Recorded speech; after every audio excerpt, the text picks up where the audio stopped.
Hey everyone, I am very excited for this special episode of Realtor Fight Club. I am here with Julio Abdiel. Hey Julio, how are you? Doing good, and you? Great. And he's Awesome. with Elizabeth Lopez Realty Group in Puerto Rico. And we actually met when I was in Puerto Rico. And we started talking about the differences between Puerto Rico and Ohio and how we do business. And so we're going to have a battle, Puerto Rico versus Ohio, and let's see who wins. Sound good? Let's do it. All right. So yeah, Julio, I think I'm gonna win because, Ohio is great. Yeah, yeah. I don't think you guys are as great as Puerto Rico. We'll see. We'll see. About that. I mean, Puerto Rico is definitely prettier for sure. We have a great climate in Puerto Rico, and yeah, but you guys have the beautiful snow. That is not, I mean, at sometimes it's beautiful, but it's cold. You have to remember when it snows, it's cold. You don't know cold like No. we do. All right. So when we were talking, the first one, our first battle is going to be on seller representation. So how does it work in Puerto Rico? So we have two ways to representing the seller. We can have what's known as exclusive rights to sell a property, Okay. and we also have the open-ended listing. An open-ended listing means that a real estate agent takes that property for him to sell, but also other real estate agents can sell that same property as if though they were the listing agent. Boo. And the yeah, yes. And then also the owner could sell the property by himself. So if the owner finds himself a client, then he doesn't have to pay the commission to any of the agents. And if any of the agents find a buyer for Yeah. that house, they don't have to deal with the other real estate agents. Huh. And we've talked about this on the podcast, and it's a very interesting concept, right? Like, if I'm the seller, I think a couple of things. One, I think it would be good for you kind of have the impression that everybody's selling the property. But if I'm the agent, I'm not going to put my money in marketing this property if I don't have any, like, if there's no skin in the game, right? Is that what happens? Exactly. So the way that we typically work, we don't take open-ended listings at Elizabeth Lopez Realty. It's Okay.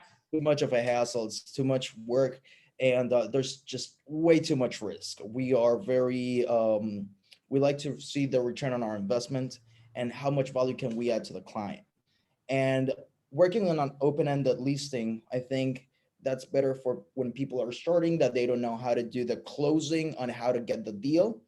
Uh, so that's a good way to get started on how to get listings because you can get a listing, Yeah. uh, and that's a great way for new real estate agents to start getting the practice. Or if maybe actually now that you're talking, I can think too, if you're looking for the buyers, it could be a good way to do that. Exactly.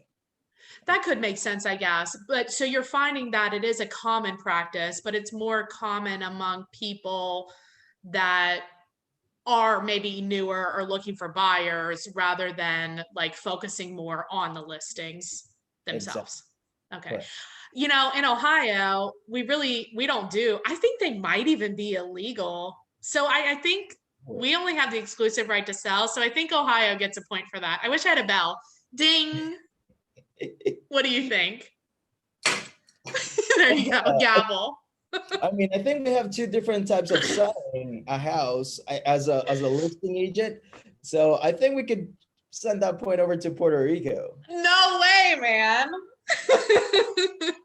No, because I think like it could also be, so let's say if we did have open listings, Uh-huh. then it would be like anarchy. Is it anarchy over there? What do you mean with it being anarchy? Well, it's like you don't know if you have a buyer, say, and we could do buyer representation, but like let's say we have a buyer, who do I call about the property? Like what? So There are obviously it's not going to happen on the MLS. The MLS is only going to allow one listing per property, and you So have who to, gets to put it there? that's where I'll go. Okay. So only when you have an exclusive right to sell can you post a property on the MLS. Now, if we go into other local listing places, Like Facebook or whatever, just like the internet, like random. just like Okay. any regular side of the internet, then they'll be able to post those listings on the internet. And different agents can have the same or similar listing with same or similar pictures. Obviously, they're going to take their own pictures, and then they can market that property like they're selling it, and that's going to allow for the leads to call them directly. Okay, so that's an interesting distinction. So the only way it can, and the MLS is commonly used in Puerto Rico, correct? Yes, yes. Most of the real estate agents, or I should say, all of the real estate agents that we are very versed in the real estate industry, we are using the MLS. So if you have an open listing, if it cannot be on the MLS, then you're really doing more grassroots marketing of the property to try to get, the real point is to get the buyer leads. But if Exactly. you, so let's talk about then buyer represent. I'm still holding to, I think Ohio has this point. I mean, if somebody, they will let the public decide who gets this seller Write representation down in the point. comments, who do you think got the point? Exactly. Okay. Ohio? Was it Puerto Rico? Uh, exactly. So then, okay, so let's switch to buyer representation. So if I have a buyer and we're looking everywhere for a house, we're looking on the MLS, we're looking on like everywhere, right? Talking to other agents, whatever. How are you guys doing exclusive buyer representation or how does that work? So we can either work with the buyer or the seller, so however we want. Okay. When we work with the buyer, what we can do is we can either ask the buyer for our commission, or we can ask the listing agent for our commission, or we can even ask both for our commission. It's all going to depend on how Like every both as in like splitting the charge or both as in like doubling the charge? both options are feasible. Oh, I think Puerto Rico's going to win on this, but let's see. Okay, how does it go? So, what happens? So I can, let's say that I don't feel satisfied with the amount that the listing agent is paying me as a commission, right? I Okay. can go to my buyer and I tell him, hey, I'm gonna charge you X amount of percent for me helping you and representing you through this whole process. And Okay. as long as everybody knows that I'm getting the commission, Yeah. there's no problem. As long as Okay. everybody knows that I'm getting both sides of the commission on both of the sides, it's okay over here in Puerto Rico. So, is it common then if is it common if you have an exclusive right to sell the property that the seller agrees to pay the buyer agent a commission? Yep, Okay. yep. Usually If you the haven't, what's that? usually the listing agents takes the whole listing, and then the commission from the listing gets split between the buyer and However the they decide. Okay, that makes sense. That's how it is here. So if you have an open listing though, are those agents saying, "Hey, seller, if I sell it, it's this number, but I'm also going to look for other agents and I'm willing to like share that with them too," or is it only if they find a buyer? So usually they, or I should say always, when it's an open ended, they only get paid if they find the buyer. That I makes mean, sense. if there's two agents, then that commission would get split between those two different agents. But usually, But what that open can be a little bit sticky because if you're like advertising it, and let's say I have a buyer and I see it on your Facebook page and I know you're an agent, am I then going to know if it's not in the MLS? Then the owner, I should be able to find the owner's contact information too and just contact them directly. nope, that's not gonna happen because you're not gonna know if it's an open ended listing or if it's a close or exclusive rights of sale But unless you wouldn't I see. know if it wasn't in the MLS? I mean, you could know if it's not on the MLS, but we also have a lot of real estate agents in Puerto Rico that don't market their properties on the MLS. So The them not Wild West, Julio. Wild West. Okay, so I would have to call you. Okay, I have the buyer, you have an open listing. Okay. Exactly. Just call me. It's simpler if you just call me.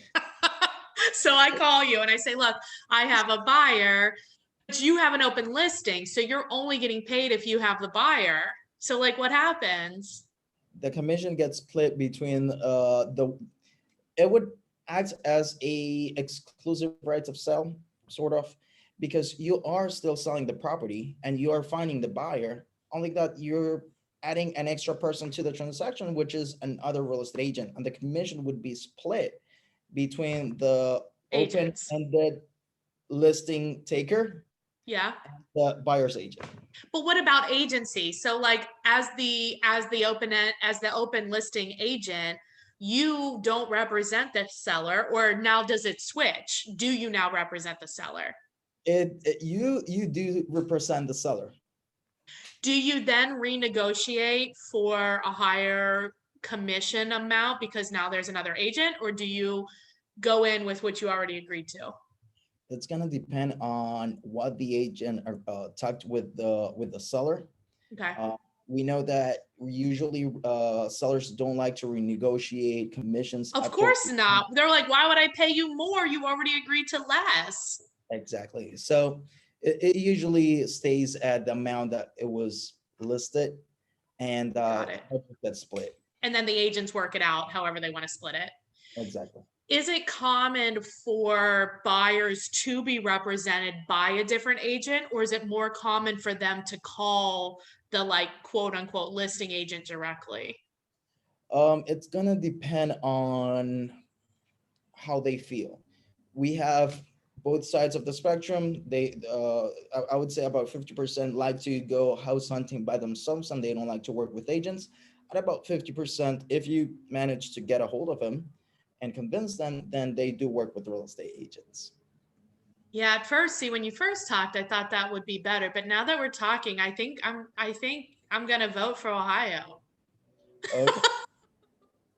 because we like, well, what we should be doing is getting a buyer representation agreement from the buyer that says, look, here's the commission that I charge. If it's paid by the seller, we have no problems, but I represent you. And if it's not, I'll notify you ahead of time and you can decide if you still want to see the house or whatever, right? But like here, I represent you no matter how you find a house. Hmm. Like if you find it a for sale by owner, I can still represent you. If you find a new construction, I can still represent you. And it's like a sign, just like a exclusive right to list. But Yep, you do that. You do the buyers like that too, right? Yeah. that's correct. We have them sign in the buyer's agreement, and Uh-huh. even with renters, we have a small division of rentals over Okay. here. And if they want for us to help them find a rental property, we actually ask them to give us ahead of time the deposit. We place it on the escrow account. Oh. Uh, and we already have that. If the property is requires less of a deposit, then we refund them, or not refund them, but give them back because it's their money. The difference. Oh, that's good. See, now that I'll vote for you on that point. That's a good idea. I like it. So let's talk then about it's weird because everything is like similar but like a little different. It's very interesting because we're all US, but like there's nuances. Like you guys are operating a little bit more like commercial real estate operates here in Ohio. Awesome. Yeah, it's interesting. So let's talk about dual agency. Are you guys, it seems like based on what we've talked about that there would be like a lot more dual agency. Hmm. Does that happen a lot? Yes, that happens a lot over Did here. you know sometimes in a lot of states in the lower 48 it's illegal? Yep. But I like dual agency. Yes, dual agency is awesome. Sometimes it just makes certain transactions easier at times. Most of the time it's easier because you can like help the buyer and the seller agree to what makes the most sense for them as people rather than having like a whole nother person that has their own set of whatevers, right? Totally agree, fully. That's interesting. I think Puerto Rico is getting the solid point on that. You might get it 2 points on that. Does Oh, it create nice. any problems? I mean, I haven't seen problems for there being dual agency. Okay. It's just making sure that real estate agent does their job properly, and they do a good job both representing the buyer and the seller, and doing what's fair for both sides. Yes. I mean, assume there's specific rules around it. Well, you can just work whichever side you want. Oh my God. It is though. It's crazy out there. You guys are gonna get in trouble. No, I'm just kidding. Uh, That's funny. I don't see So problem.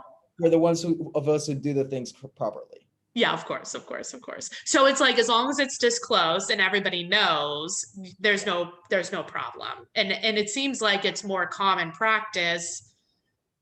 That's interesting. I wonder if that happened here, like what would it be like? I think here many sellers, they don't want to deal with like the direct contact with the buyer, because it's like time consuming. Mhm. But I wonder if that would be different if we were more similar, like a market like like an island market. It'd be maybe different. Well, we do know that a lot of sellers over here in Puerto Rico like to sell the properties themselves. It's they like the challenge of it. Yeah, it's a Uh, culture thing. it's a culture thing where we Hispanics are very, we got a lot of fire inside of Yeah, us. I They like like to it. do everything. We like to do everything by ourselves. Um, Think you can do it better. they they usually think they can do it better, but I mean, we all real estate agents can agree that we can do a better job than most homeowners that's selling their Well, houses. obviously, if it's our job, that's anybody with a job. Like whatever job you do, you will likely do it better than me, who's never done your job or only does it like once every 5 years. And sometimes even 20 years. Right. Puerto Ricans don't usually like to move a lot. Sometimes we do have people that do move a lot, but they like to settle and just be chill in their own place. That's awesome. Yeah, especially if you had a view of the water. That'd be Oh, great. yes. So if people, I assume you have a pretty high volume of like vacation rentals and second homes and stuff like that, right? Yep. So if people were interested, because a lot of people don't realize or just forget that it actually is the US. That's So it's right. really easy. You work in US dollars. Like Mhm. it's an easy thing to buy there. Yep. It's almost the same process as you guys have in the States. Hmm. The only difference is that in Puerto Rico, the banks are going to require for a little bit more documentation that happens both with people from the outside and from local. And the process might take a few extra days, not many. Okay. Um, that's basically the whole difference. But we are, I don't know if that sounded on the recording. There was just somebody passing by with a very loud music. Oh, no, we didn't hear it. I thought you were thinking. I'm sorry, they took me straight out of track. Oh my God. I don't know if you want to edit this altogether or No, let's just keep it in. The bloopers are good. So you were saying like there might, but I think the more documentation makes sense only because oftentimes investment properties are a little bit different. You want to make sure that people have they're like more of a down payment, things like that, right? Like make sure that you can pay. Okay. I, that's correct. So if people are interested, what's the best way to get a hold of you and what's the best way to see like some of the properties that are available there? Like what's the average price right now? It's, I mean, depends on the market we're talking about. Yeah. But we usually see a lot of regular houses, three bedrooms, one bathroom or two bathroom, going anywhere from 150 to 175. And Oh, if we talk about gated communities, They're starting to catch up back on the prices. Um, 4 bedrooms, 2 stories, 3 bathrooms. We might see them around 250 to 78. I want a water view, Julio. What can I, how much am I gonna have to, how much is that gonna set me back? Do you want an apartment or a house, An apartment. or either one? An I guess either apartment, one, then whatever. Yeah. we might be talking about 250 That's it. a 250. Yeah. That's awesome. All right. So everybody should go buy in Puerto Rico. What's the best way to get a hold of you? Just give me a call at 787-462-8343, or you can shoot me a DM through Instagram at real Julio Abdiel, and or a text message or WhatsApp. Perfect. So they could actually, if people don't know, they can actually just call you on the regular phone. Yep, that's Just right. dial the number. They don't have to do like a one or anything like that. They just call. Okay. So they can just dial it. Yep, they can just go ahead and dial it. They won't have any problems. It's not international waters. It's part of mainland, not mainland, but it's part of USA. Yeah. They can just go ahead, pick up the phone, and give me a call as if they were calling New York or California or Florida. That's awesome. Well, I really appreciate you being on. It's really fun to learn about the differences and the similarities of how real estate's done. I might have to come get my license down there and work with you. You should. Be fun. Well, thanks a lot, Julio. Have a great rest of the day. Thank you. You too.